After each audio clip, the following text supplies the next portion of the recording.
In this podcast, Matt Word talks about future of jobs, e-commerce, and startup. So stay tuned.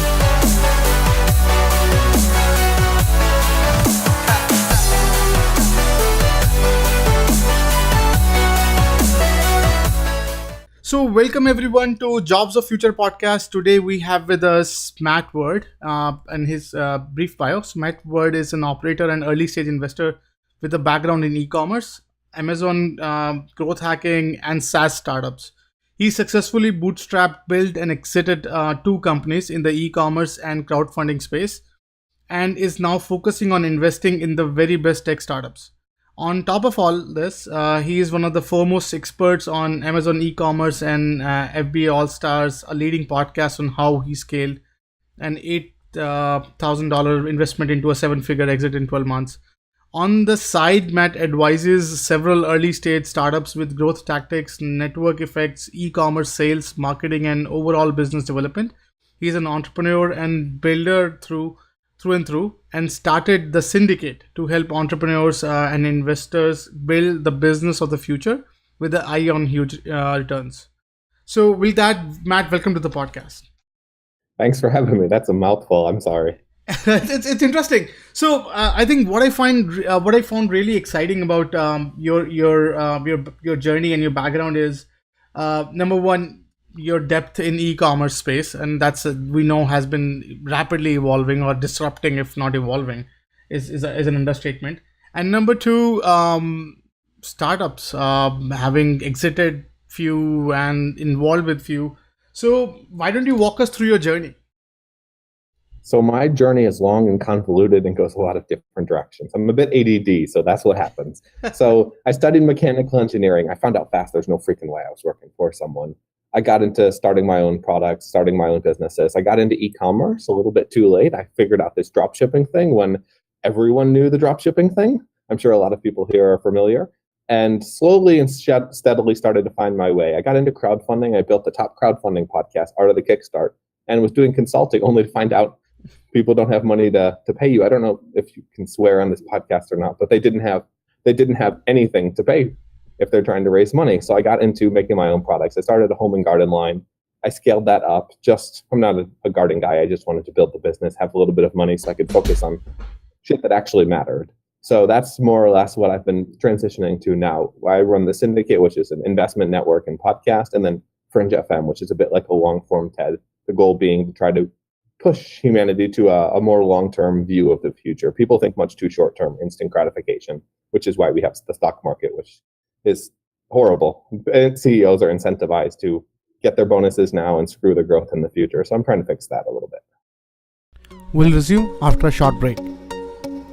This part of the podcast is brought to you by First Friday Fair, fastest AI-powered way to find your next opportunity. Check out the website firstfridayfair.tao.ai and find your next dream job.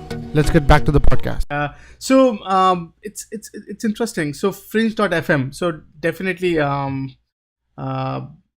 good conversation to have. And I think one thing that even we found exciting with Jobs of Future is the same thing, that as we're evolving, a lot of folks needs to be told of where the world is heading to, and we sort of need a dialogue.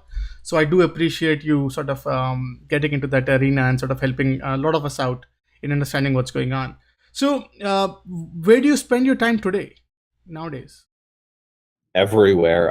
That's one of the nice things about what I'm doing now is I can be a little bit ADD. So with Fringe FM, I get to talk to the smartest people, be that researchers, investors, entrepreneurs in a variety of different fields: AI, space, biotech, genetic engineering, consciousness. And I really enjoy that. And it gives me the ability to meet very interesting individuals and startups. So between advising companies, running Fringe FM, and then angel investing in the podcast with the Syndicate, that kind of takes up my time, but also allows me to focus on a lot of smaller projects. I like advising particularly because I'm able to work with a company, help with growth, marketing, and strategy to scale the business up, and then say, okay, here's what you do. I'm going to introduce you to people. Now go do it. And I don't have to do it. It's hands off.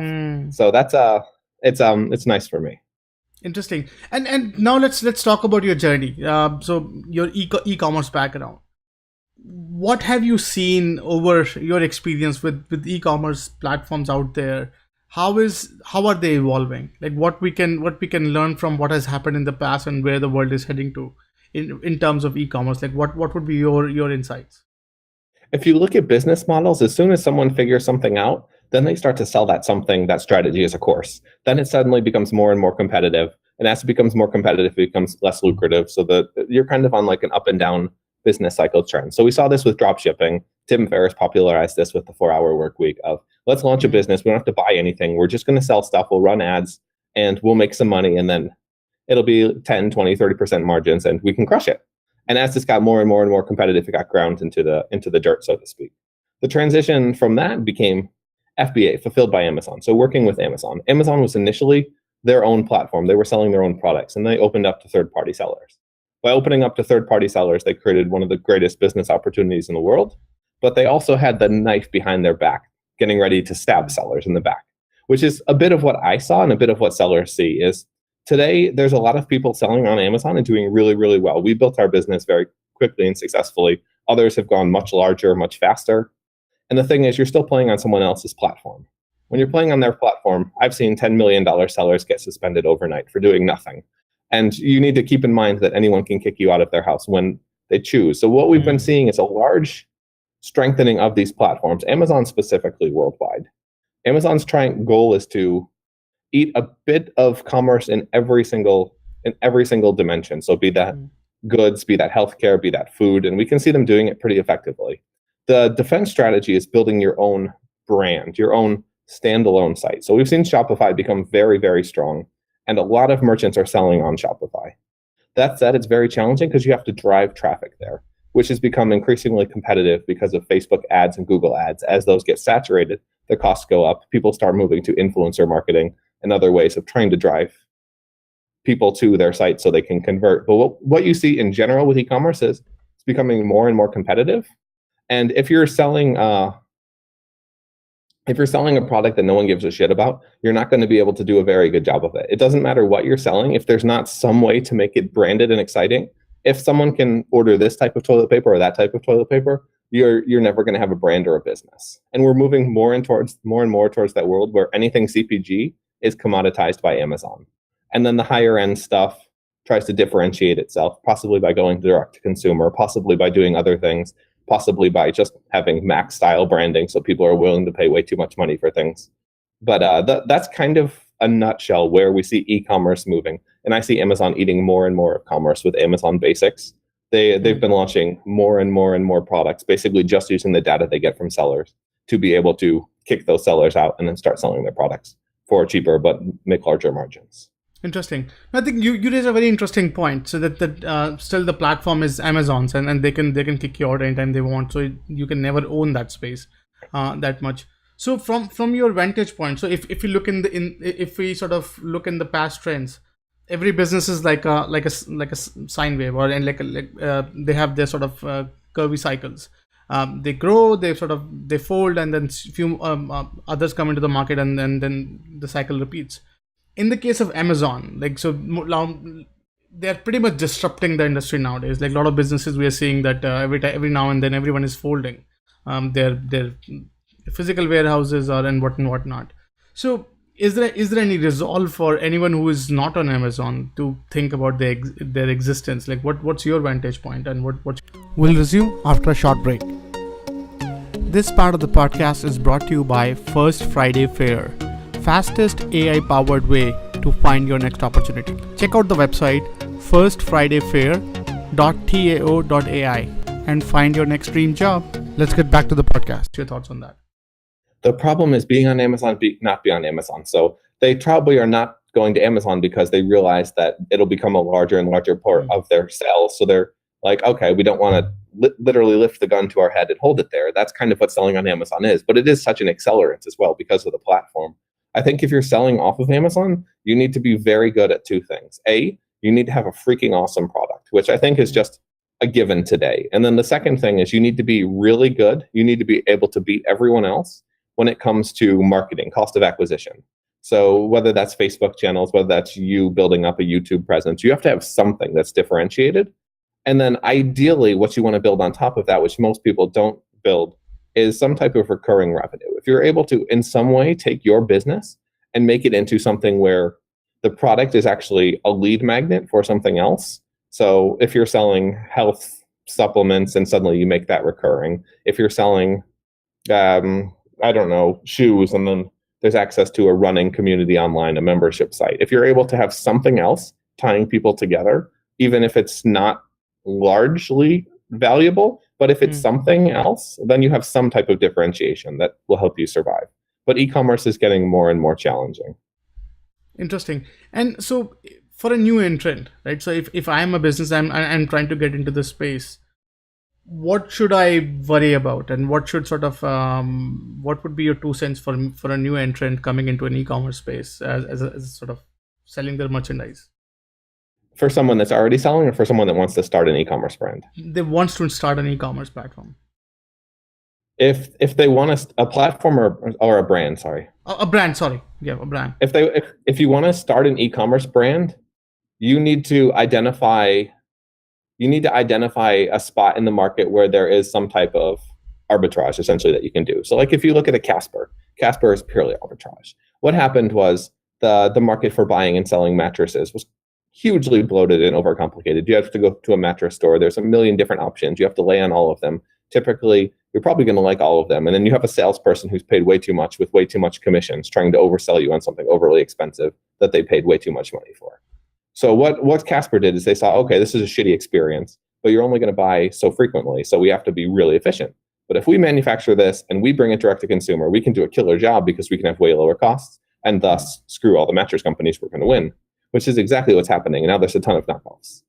That's what happens when you have something innovative like that. The problem is everyone's trying to do this now. So while Warby Parker and other companies like that have done really well, it's only because the markets were incredibly inefficient. If you're dealing with a relatively efficient market, direct to consumer is not going to matter significantly. For people that are interested in e-commerce, if you go to medium.com and search for my name, Matt Ward, or just Matt Ward e-commerce, I've got probably 2 or 3 really long posts on e-commerce and what you can look at, which models are broken and which models actually work. Interesting. And so if I'm an entrepreneur and I'm sort of running a sort of an e-commerce brand or a merchandise that I'm selling, what are some of the things that I should keep an eye on sort of that I will exist? Like, what do you think are some of my indicators of success in the platform? If you're not trying things that are failing, you're going to fail. So I think in e-commerce and in any business, you need to be exploring new channels and avenues and seeing what works and what doesn't. So you start selling on Instagram, you start selling on Pinterest, you start selling on Facebook's marketplace. You try all of these different things and you see what works. You put a little bit of resources to it, 80-20. 20% of effort will give you 80% of the results. Now, the 20% is going to be selling on Amazon, but you need to find the other ways that you can build those off channels that give you the chance to expand where others aren't trying. Because if you're doing things that others aren't trying, you can do really well. But if you're not, then ultimately you'll be successful until you realize you don't exist. Interesting. And if from an investment point of view, from an investor point of view, if you look at an e-commerce proposal or any e-commerce startup, how do you evaluate that? Like, what are some of the things that excites you and sort of you say, okay, these are the good indicators for me to engage further?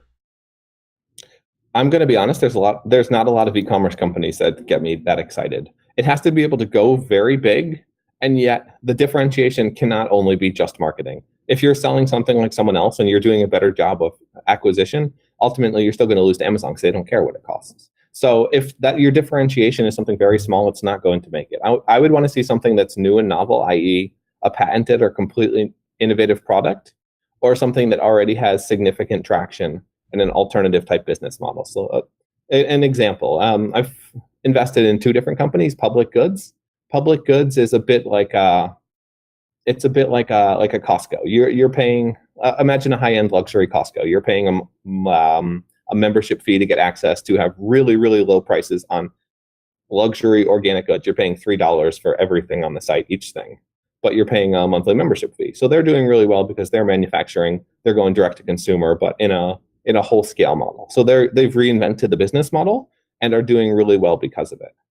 Other areas where e-commerce can be interesting is not necessarily in directly selling the product, but in selling the product with recurring revenue. So if you're selling, I don't know, a VR headset, but you have access to VR content and people are paying for that, or service providers on top of the e-commerce experience. So another company I invested in, OpenFan, they actually went through Calacanis's launch incubator. Basically, what they're doing is scraping data and pulling out Amazon-style analytics for everything you've ever bought ever, and giving that information to brands. You're opting in, so you get access to free tickets, etc.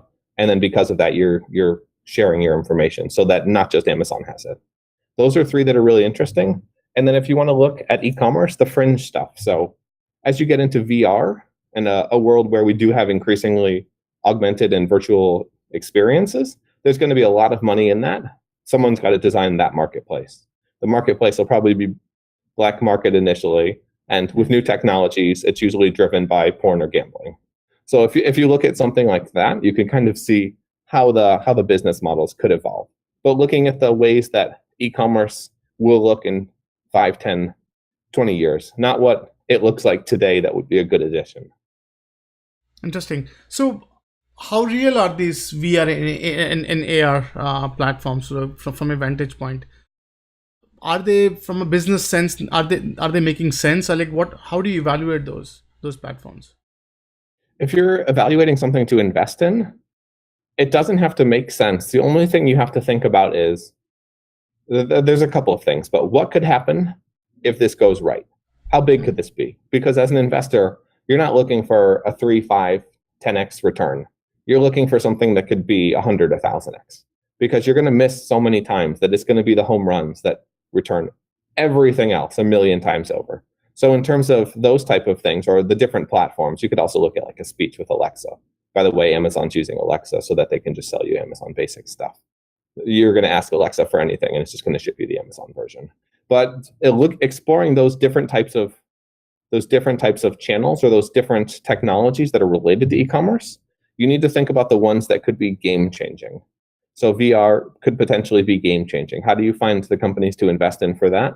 You need to look at the ones that have really strong teams and a decent amount of traction. VR headsets aren't doing all that phenomenally currently. It's somewhat dumb that we have AR and VR headsets and they're not the same thing. At least once they're the same thing, you can double the market size.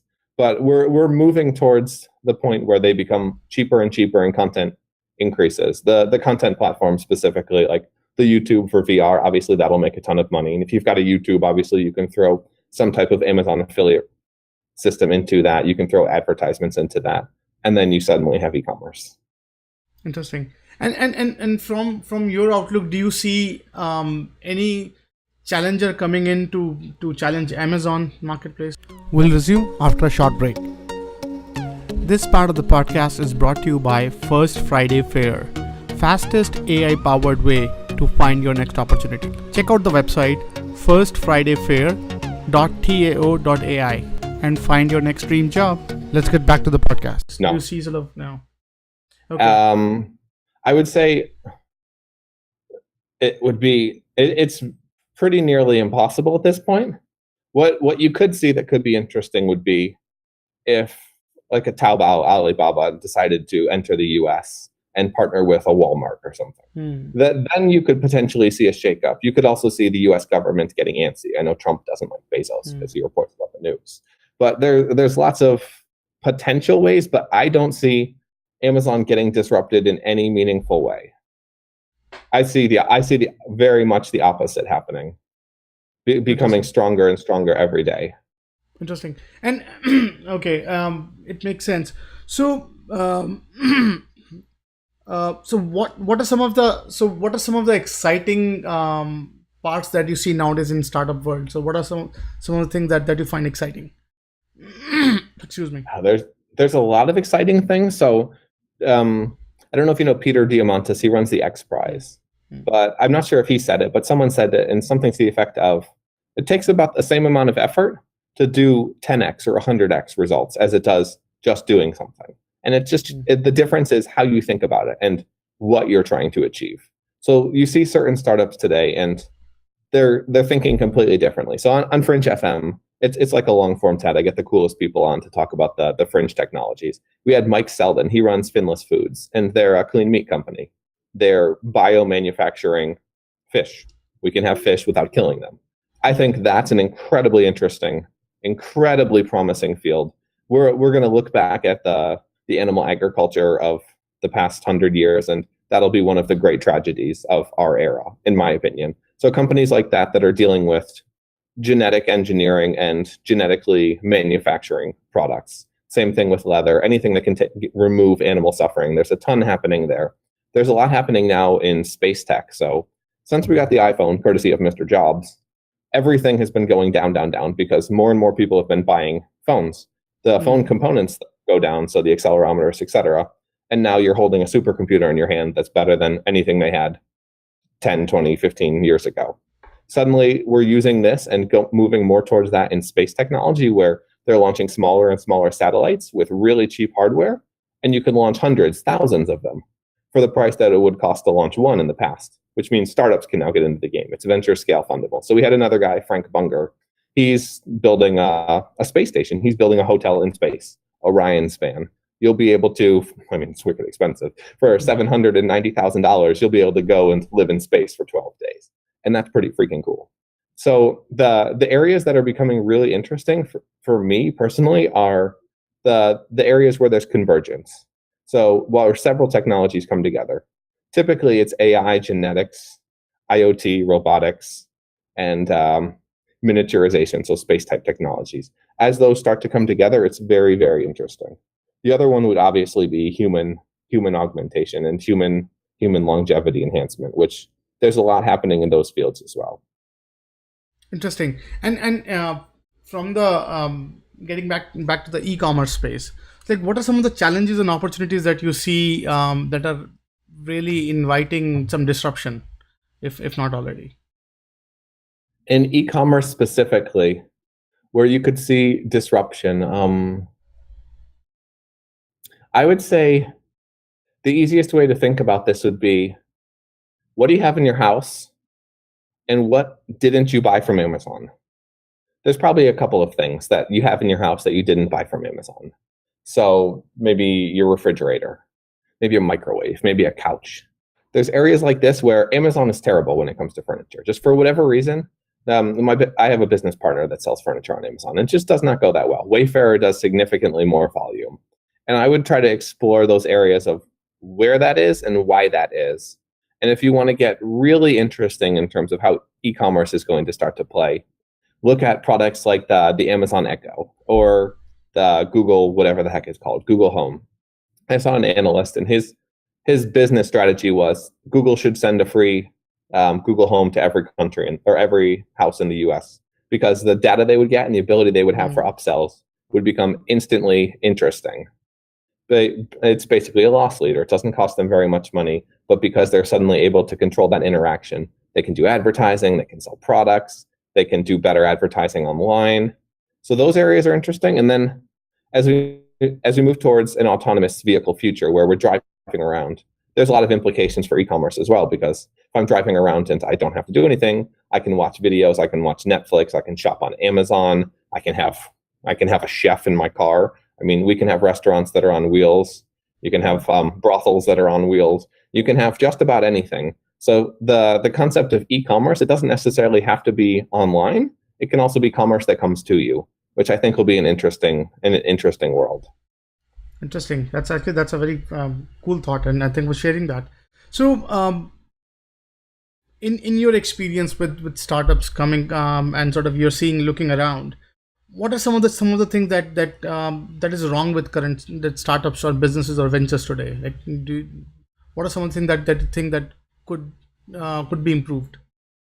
I would say there's two main problems, and they're completely contradictory. It's either startups are thinking too big or startups are thinking too small. So let me explain. So I'm an advisor for a company called Coral, and what we do is revenue share based financing. If you're running a business, rather than giving up equity to raise some money, if you've got money coming in, we'll help fund you so that you can grow the business bigger, faster, and not have to give up anything, which is beautiful for e-commerce companies, for SaaS companies, for people that have a business, but it's not a venture scale business. Because if it's not something where there's $1 billion type outcome, then there's no one who's willing to fund you. Unless you've been around for 2+ years and have tax records, a bank's not going to touch you, and neither is a VC, because the way their returns are structured, it has to be exponential. So those type of companies, for looking at like a Coral, so Coral.io, trying to have companies that aren't going necessarily for massive scale, but are just building meaningful businesses. So that would be the one side. And the flip side of that would be companies aren't thinking big enough. So it's this 10x thing that I was talking about. There's a lot of companies that want to build the next Snapchat, the next stupid social media company, the next better advertising, so we can track you even better across the world and show you all of these terrible ads you don't actually want to see. We see a lot of people that are dealing in these areas, SaaS as well. There's a lot of people that are just focusing on software businesses. And in the grand scheme of things, that's completely irrelevant. That's really not improving the world all that much. That's pretty much arbitrage that just about anyone could do.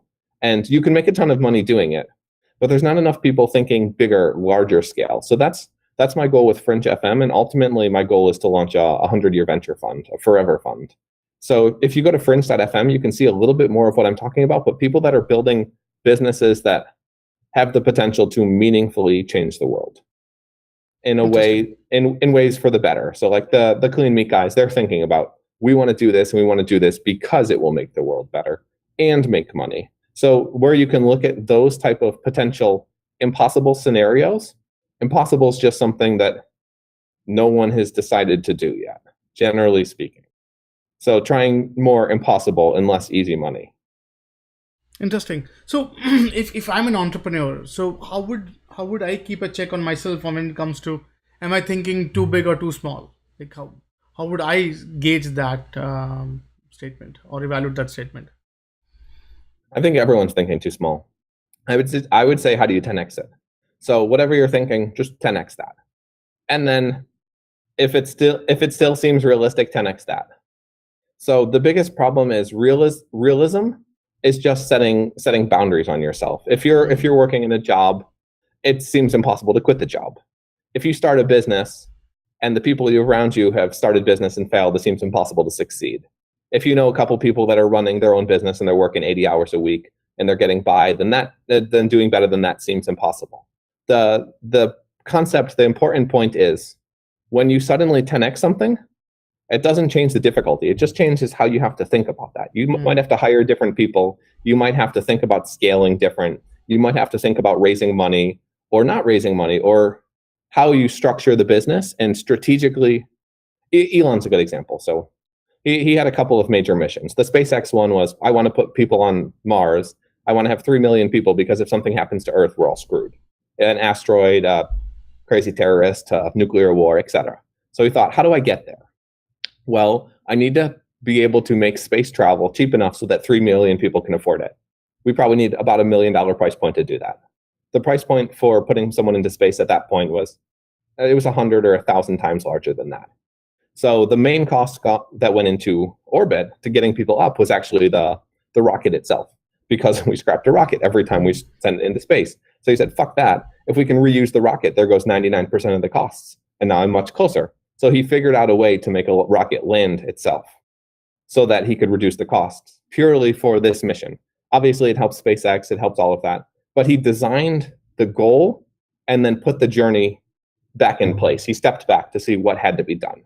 If you do that really well, I mean, we're not all Elon Musk, but if you do that, you can accomplish significantly more. And that's what I would challenge people to do, is see what type of impact you want to create, 10x that, and then think about how you get there. Because even if you fail, you still have achieved incredible results.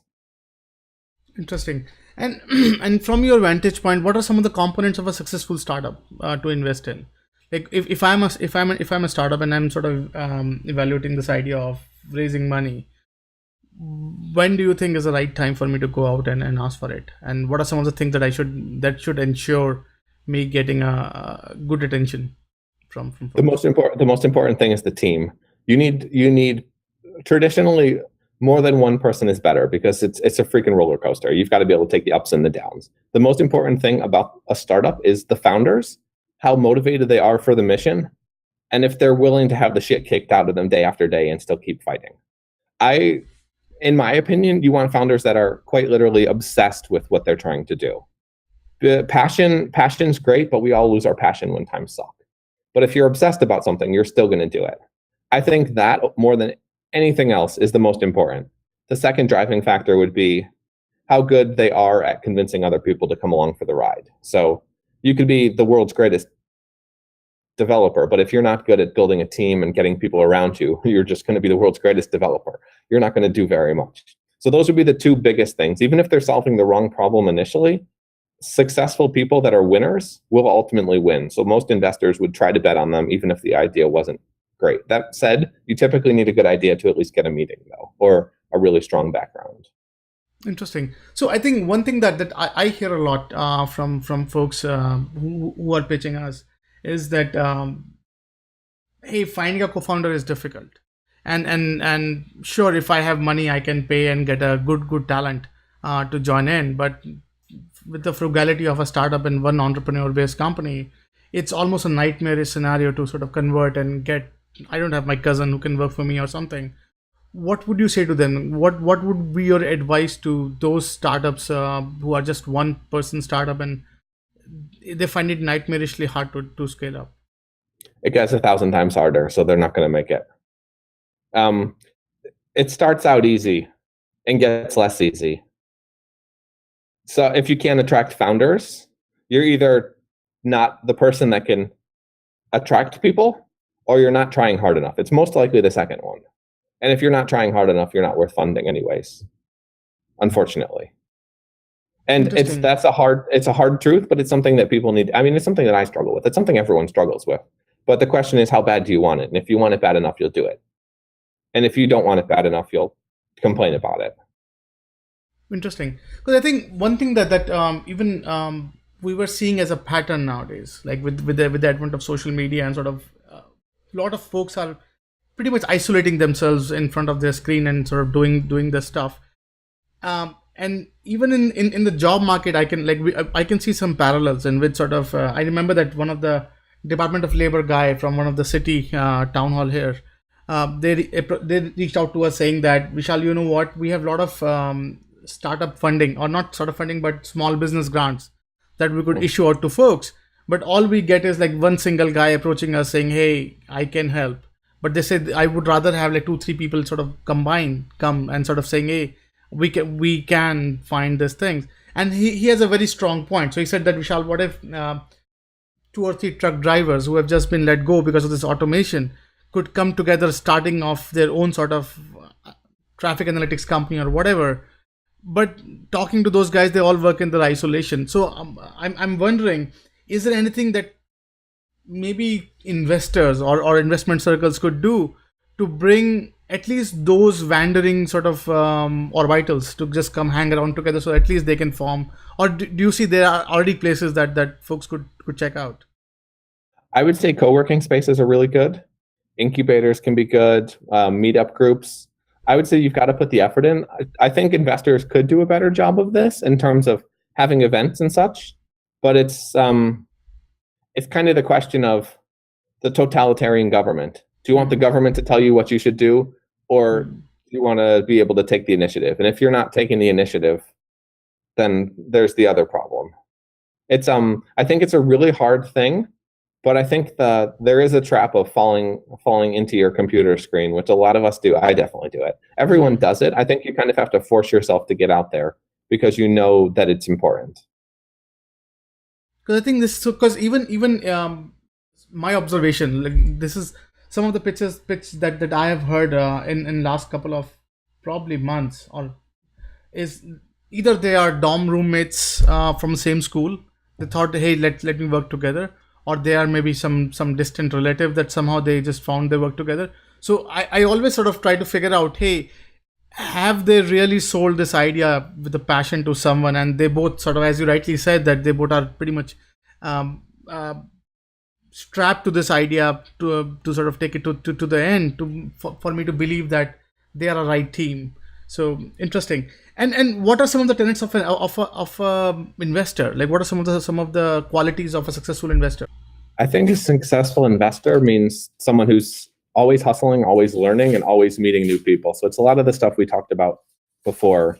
If you aren't focused on learning new industries, you're going to struggle. If you're not focused on adding value, you're going to struggle, because if you're not adding value, then someone's just going to go to a Sequoia, a Benchmark, someone that's a larger VC firm that has the brand name behind them. So that's kind of what I try to do, is just try to hustle. I use the Syndicate, I use our network, and then I used my personal network to try to connect companies with people that they need to know, connect them with investors, connect them with possible employees, businesses, clients, etc. In terms of evaluating companies, I think you need to know that you don't know. You need to take the time to diligence the company, and then you need to be good at reading people. I think a lot of the decisions we make as people, both in business and in life, are gut decisions. Your gut will tell you yes or no, and it's a pain in the ass because you don't know why, but it's kind of the same thing like a neural net black box. It's going to give you a yes or a no, and you're not going to know why, but oftentimes it's going to be correct because it's based off of past learning. I think that's more or less how the gut works as well. So if you see someone and they give you the wrong feeling, you don't invest. You just say no. If you see someone and you really like them, that doesn't mean you invest, but it means that they have at least a chance and you can go further. Interesting. And if I'm an entrepreneur looking for an investor, what quality should I be looking at? So, say when it comes to seed funding or Series A or Series B, what are some of the if you can walk me through some of the mindset of entrepreneurs, or at least what the right mindset of entrepreneurs, that when at what stage what should they expect from an investor? They should start at least 6 months early from when you need money. It's going to take a while. You want to ping your network and try to get as many connections and meetings as you can. You want to start the pitch process and try to optimize it, get better at it, make your deck better. An advisor or outside person can help a lot with that in the initial stages. And then over the process, try to get better and better at refining it based off of what the questions they ask. In terms of what to look for in an investor, I think it depends. If you're in the situation where you're able to decide what to look for in an investor, it means you're doing pretty well. So go and get as many pitch meetings as you can with investors that have invested in related companies. So if I'm building an e-commerce company, I'm not going to go talk to a space tech investor. If I'm doing a genetics company, I'm not going to go talk to yada yada. So make sure that you're looking at someone who's already looking at the field you're looking at, doesn't have a competitive company in their profile.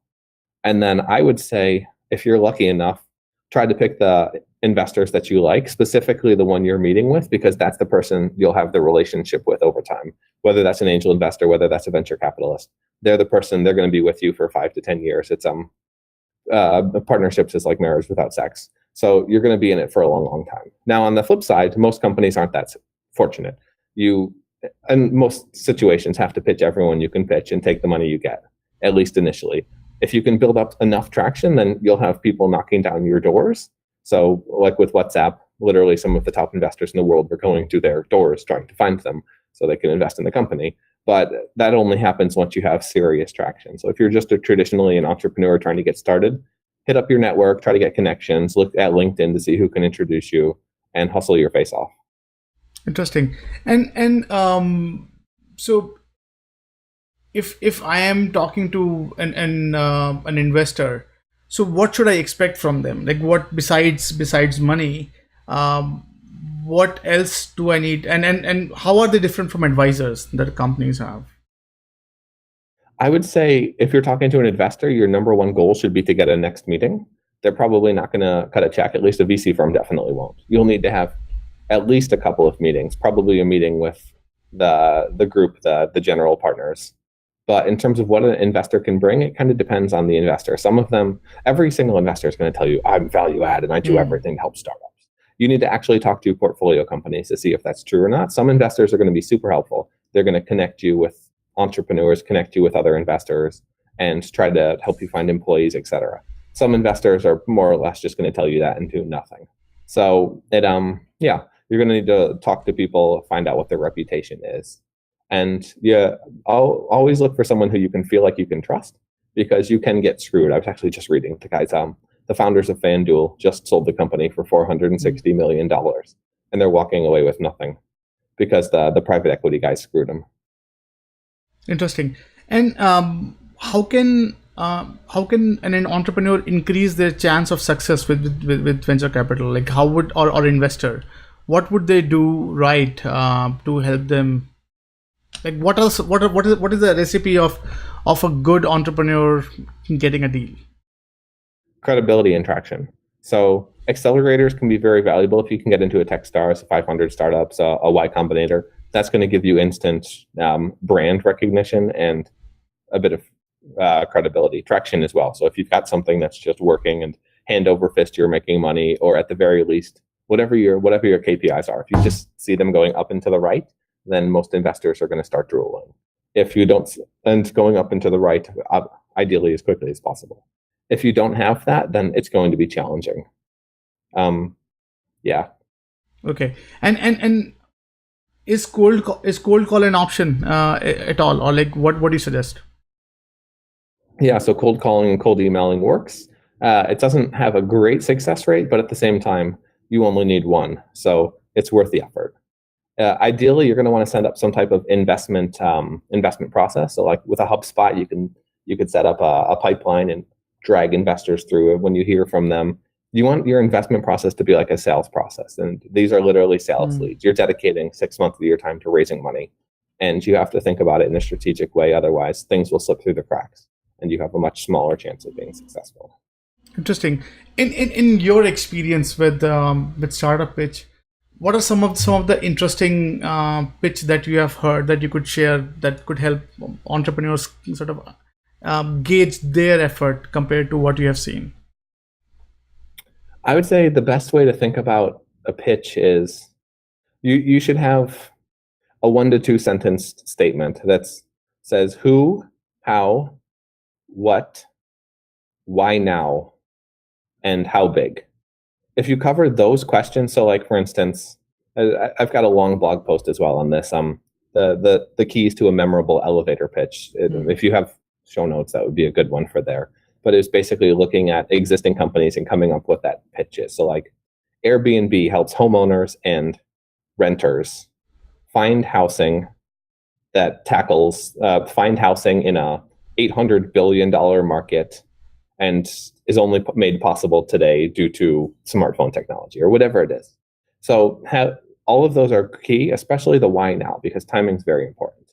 If you invented Uber 10 years ago, let's do 20 years ago. If you invented Uber 20 years ago, you had jack shit because the phone technology just wasn't there. The infrastructure wasn't there. The timing is really, really important. The market opportunity size is really important. You want the VCs to be able to see, oh, this has a massive potential. We could easily have $100 billion company on our hands here. And you want to address who it is, what you're doing, and why they need it. Interesting. If I'm an entrepreneur, from your vantage point, who are some of my initial hires should be? Like what do you think I should invest my effort and time into? Who are some of like initial hires that will get me maximum bang for the buck when it comes to my valuation of my corporation? Or what do you think? I would say you want people that are complementary to you. So it's going to depend on what your skill set is. If you're the developer that's coding, you're going to want someone who can help on the business dev side. If you're the business guy, you're going to want devs. You're going to want initially, if you're starting the business, the co-founders are all the salesmen. That's how it works. You can't really afford to hire anyone. When you are hiring someone or adding them as a co-founder, the culture is really important. If you screw up the culture, your company's screwed. So I would be very careful on who you're bringing on board. If they're not a good fit, if you don't like them, if you're not sure that you would be okay with living with them for a long time and eating ramen and trying to survive horrible nights, then it's probably not the right person. And I would say that's just as crucial for the first 5 or 10 hires for the company, because even when you're at 5 people, every person you add is 20% of the company. There's a big impact. So if you have a bunch of negative Nancys, then they're going to bring the company down. I would say there's not a perfect first hire for who you should hire, but generally it's going to be developers, or it's going to be people to help with marketing. Interesting. And in your journey as an entrepreneur, like what are some of the things that you could recall that or some of the red herring or some of the sort of problematic signs that businesses or entrepreneurs should keep a lookout on, which could practically damage their corporation? Like what do you think of in terms of just typical mistakes? Yeah. Okay, so one of my first companies was the crowdfunding podcast. I didn't really think about the business model ahead of time, and found out quickly the only way to make money was to have an agency, which I can't manage an agency. I'm way too ADD for that. So not thinking about what the business model is and the problem you're solving, I had another podcast that was not very defined. It was focused on bootstrapped businesses, which meant building a business that you fund yourself, which is pretty much every freaking business, which means there's no niche. So if it's not niched enough, you're not going to be very successful. Other mistakes that I have made in the past, committing to too much. So definitely that can be a problem. Trying to run multiple businesses is generally challenging. Trying to run multiple startups is definitely a no-no. So if I see a company, an entrepreneur that wants to raise money and they have another company or a side gig or something else, it's an automatic no, because there's just way too much. Other big mistake, hiring bad people, not hiring people fast enough, trying to do it all on your own. You wanna hire people and outsource the things that aren't mission critical as quickly as possible so that you can focus on stuff that actually matters. I would say those are the biggest challenges. Thank you for sharing that. I think it sounds painful and scar bearing. So definitely appreciate that. So now, if I'm an entrepreneur, I'm trying to raise capital. What are some of the things you could suggest me I should do as my laundry list of activities that I should expect and I should do? What do you think? I would say there's a lot of good podcasts out there you could listen to just to get a better feel for what it's like to be an investor. The two that I would recommend personally, I have to recommend mine. That's part of my job. I'm an entrepreneur. The Syndicate.vc. There's another good one as well that's called The Full Ratchet. And both of those are focused on angel and venture capital investing. So you could get a better feel for what it's like from the investor side. Both Sides of the Table is a great blog as well from Mark Suster, I think, looking at basically analyzing. He's been on both sides, venture capitalist and investor, and entrepreneur. Other things that you can do to be successful, in addition to obviously having a great company and a great product, is to start to put together a pitch deck, refine it. You probably want it to be somewhere between 8 to 15 slides or so. Shorter is better. Don't use too many words, and try to make it. It needs to be salesy. It needs to have a big vision. So focus on the vision and the traction and the founder. Those are the three most important things. Probably in reverse order. Interesting. I also want your perspective, since you are heavily involved with e-commerce. I want your perspective on Overstocks.com's usage of bitcoins. What do you think? What do you think of Bitcoin as a currency in e-commerce space? I think Bitcoin sucks because it's way too volatile for it to be a currency. I think there's other ones that are more derivative or different mediums that could different tokens that could ultimately make more sense, like Coin, Bitcoin Cash, other things of that nature. I think it's very interesting. I think Overstock did it primarily as a token gesture, so to speak. Right. They wanted the publicity, and it worked.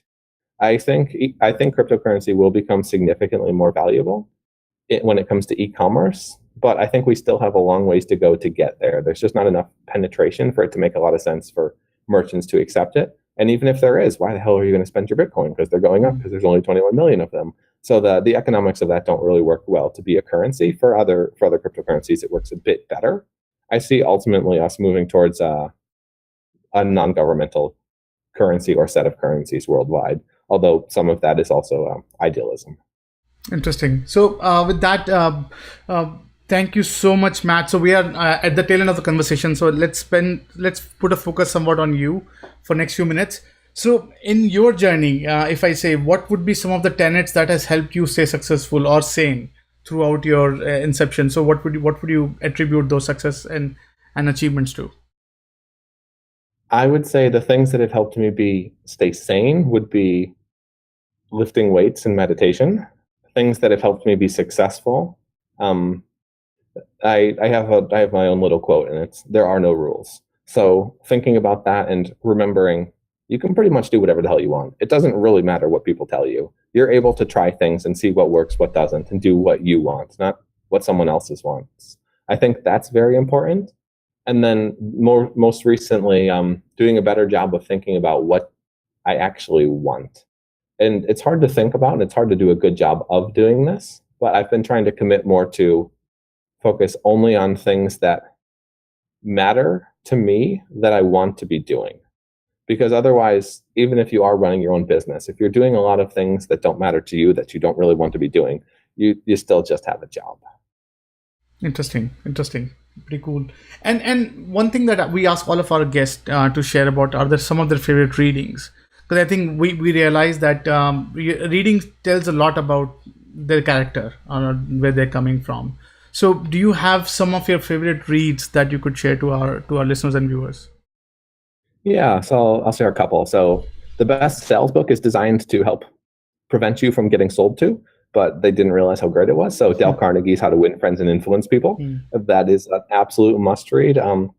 There's I've got a bunch of resources. I like the Tao of Seneca. Tim Ferriss wrote it. It's just stoic thinking. It's something I've been trying to do a better job with. 0 to 1. There's a lot of great business books, to be honest. Yuval Harari's Sapiens was very interesting.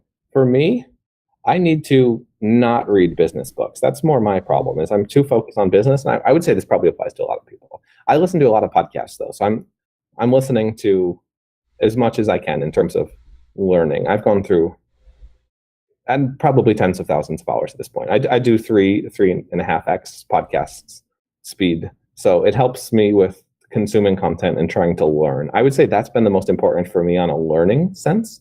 And then I think the last thing for books would be fiction. So fiction is actually very helpful for me because it's an ability to turn off. So I would say for people that are always turned on, quit reading the business books. It doesn't count as working. It doesn't count. It's generally speaking purely motivational. Very, very few are tactical. And I would say if it's not a mindset book, then you're probably reading it because you think you should be. So if you've got the time to read something and you're losing your mind, go pick up something fun. Interesting. And do you have any fictional favorite that you could share? Oh God, I love tons of fiction. Too much to list, and lots of young adult stuff from when I was younger.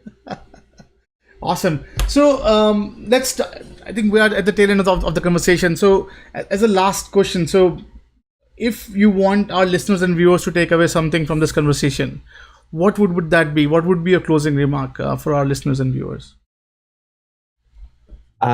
This would be a bit new, but I would have it be a 2-part thing. There are no rules, and be the change you want to see in the world. So figure out what you want to do and just go do that. That would be the most important thing. So like right now with me, that's Fringe FM. I'm trying to change the way people think about the future and make it more long-term oriented, because when we think too short-term, we focus on things that are less relevant and actually create a more negative world. If we're able to have a longer-term time horizon, we're able to escape the day-to-day whatever the word is, the day-to-day problems of improving the here and now and focus on improving something larger. Because when it's short-term, it's pretty much always comes down to money. So I would say think about things in a longer-term time horizon. Do what you want to do what matters, and stop wasting your time on shit that doesn't. Interesting. With that, thank you so much, Matt, for spending your generous amount of time with us, walking us through some of the intricacies and nuances of running a startup and as an investor. So that's really, really helpful for our community. You're always welcome back on the podcast to share your journey. And to our listeners and viewers, so we'll post the link to Fringe FM, and I think a bunch of links that Matt suggested for you to check out. Do take time to check out, to sort of reach out to him. I think we will also list his Twitter handle. Say hi if you like his podcast. And with that, Matt, thank you so much, and wish you nothing but success in your startup and entrepreneurial journey and your investment journey. And again, you're always welcome back on the podcast. Awesome. Thanks for having me, Vishal. It's been fun. And if you guys are interested in the big 4 tech companies, the future of e-commerce and all of that good stuff, I also read a book, The Gods of the Valley. It's basically looking at Apple, Google, Amazon, Facebook, and how they control the future and what the future for each of those companies looks like. So a lot of that plays into the e-commerce and stuff we've talked about. We didn't talk about it as much, but you can find that on Amazon if you're interested. Awesome. And again, we'll post that link on the description as well. So again, thank you so much, Matt. Awesome. And thanks as well. And good luck, guys. Go kick some butt. Good.